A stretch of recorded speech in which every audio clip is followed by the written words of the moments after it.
नमस्कार दोस्तों, employment hub YouTube channel में आपका बहुत बहुत स्वागत है। आज हम लेके आए हैं रेलवे ग्रुप डी तथा एनटीपीसी एग्ज़ाम 2019 के लिए जो करंट जीके के क्वेश्चन है वो करंट जीके के क्वेश्चन लेके आए हैं। यदि आपने मेरे इस चैनल को अभी तक सब्सक्राइब नहीं किया है तो मेरे इस चैनल को अभी सब्सक्राइब कर दें और साथ ही साथ जो बेल आइकन का निशान है उस बेल आइकन के निशान को भी दबा दें, ताकि जो रेलवे ग्रुप डी और रेलवे एनटीपीसी के जो करंट जीके आएंगे उनके जो क्वेश्चन है वो सबसे पहले आप तक पहुंच सकें। तो चलिए स्टार्ट करते हैं। तो आज का सबसे पहला क्वेश्चन है कि अंतर्राष्ट्रीय बौद्धिक संपदा सूचकांक में भारत को कौन सा स्थान मिला है। इंपॉर्टेंट क्वेश्चन है ये। अंतर्राष्ट्रीय बौद्धिक संपदा सूचकांक में भारत को कौन सा स्थान मिला है। तो भारत को 36वां स्थान मिला है। भारत 8 पायदान की छलांग लगाते हुए ये 36वां स्थान हासिल किया है। अगला जो क्वेश्चन है वो है वैश्विक भ्रष्टाचार धारणा सूचकांक में भारत कौन से स्थान पर है। वैश्विक भ्रष्टाचार धारणा सूचकांक में भारत कौन से स्थान पर है। तो भारत ये 78वें स्थान पर है। कौन से स्थान पर? 78वें स्थान पर। वैश्विक भ्रष्टाचार धारणा सूचकांक में भारत 78वें स्थान पर है। अगला क्वेश्चन है यूएएन रिपोर्ट के अनुसार 2019 व 2020 में कौन सा देश दुनिया की सबसे अधिक बढ़ने वाली अर्थव्यवस्था वाला देश बना रहेगा। ये यूएएन की रिपोर्ट है जिसके अंदर 2019 व 2020 में कौन सा देश है वो सबसे अधिक बढ़ने वाली अर्थव्यवस्था वाला देश बना रहेगा। रेलवे ग्रुप डी और एनटीपीसी के लिए सबसे मोस्ट इम्पोर्टेंट क्वेश्चन है ये। तो अब की बार ये क्वेश्चन शायद आ जाएगा। तो इसके अंदर इसका उत्तर है भारत। भारत सबसे अधिक बढ़ने वाली अर्थव्यवस्था वाला देश फिलहाल भी है और 2019 व 20 में भी बना रहेगा। अगला क्वेश्चन है भारतीय खाद्य सुरक्षा एवं मानक प्राधिकरण FSSAI के नेतृत्व में चलाई गई अखिल भारतीय स्वस्थ भारत यात्रा में सर्वश्रेष्ठ पुरस्कार किस राज्य को दिया गया है। क्वेश्चन दोबारा देख लेते हैं। भारतीय खाद्य सुरक्षा एवं मानक प्राधिकरण FSSAI के नेतृत्व में चलाई गई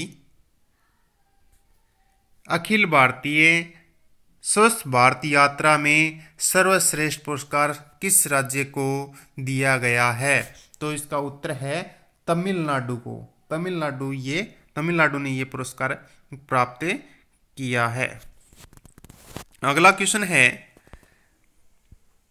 5 फरवरी 2019 को भारत के सूचना आयुक्त किसे नियुक्त किया गया है। 5 फरवरी 2019 में भारत के नए सूचना आयुक्त किसे नियुक्त किए गए हैं। तो इसका उत्तर है सुशील चंद्रा भारत के सूचना आयुक्त है वर्तमान में। अगला क्वेश्चन है भारत के सीबीआई निर्देशक कौन हैं। भारत के सीबीआई निर्देशक कौन हैं। इन्हें हाल ही में भारत के सीबीआई निर्देशक है वो बनाए गए हैं। तो ये हैं Rishi Kumar Shukla. Most important question है। ऊपर वाला 5 क्वेश्चन नंबर 5 व क्वेश्चन नंबर 6 दोनों ही मोस्ट इंपॉर्टेंट क्वेश्चन है। अगला क्वेश्चन है भारत में नई ई टूरिज्म वीजा व्यवस्था कितने देशों में लागू की जाएगी। भारत नई ई टूरिज्म वीजा व्यवस्था कितने देशों में लागू करेगा। तो इसका उत्तर है 166 देशों में। यह भी क्वेश्चन है वो मोस्ट इंपॉर्टेंट क्वेश्चन है और एग्जाम में आ सकता है।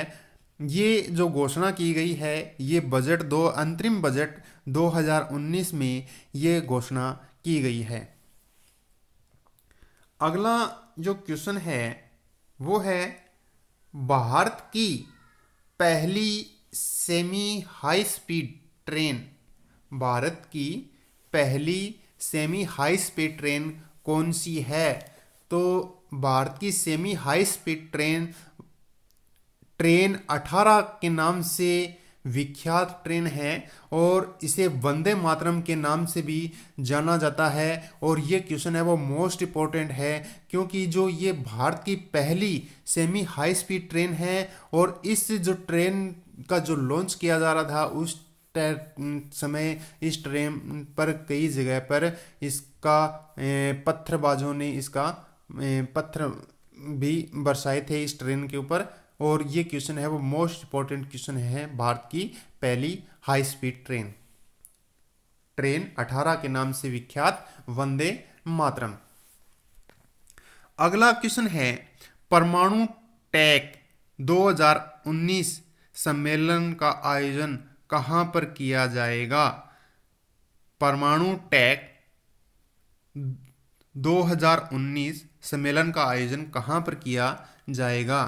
तो नहीं, कहाँ पर हुआ था, ये हो चुका है, फरवरी के अंदर ये सम्मेलन हुआ था और ये सम्मेलन हुआ था नई दिल्ली में। परमाणु टेक 2019 का जो सम्मेलन है वो फरवरी 2019 में नई दिल्ली में संपन्न हुआ था। अगला क्वेश्चन है, 16 फरवरी 2019 को किस देश ने राष्ट्रीय आपातकाल लागू करने की घोषणा की थी? मोस्ट इंपॉर्टेंट क्वेश्चन है, 16 फरवरी 2019 को किस देश ने राष्ट्रीय आपातकाल लागू करने की घोषणा की गई? तो इसका उत्तर है अमेरिका। अमेरिका ने यह घोषणा की थी। अमेरिका के अंदर राष्ट्रीय आपातकाल लागू हुआ था 16 फरवरी 2019 में। धन्यवाद दोस्तों, मेरे इस वीडियो को ज़्यादा से ज़्यादा लाइक करें और मेरे इस चैनल को सब्सक्राइब करें और धन्यवाद।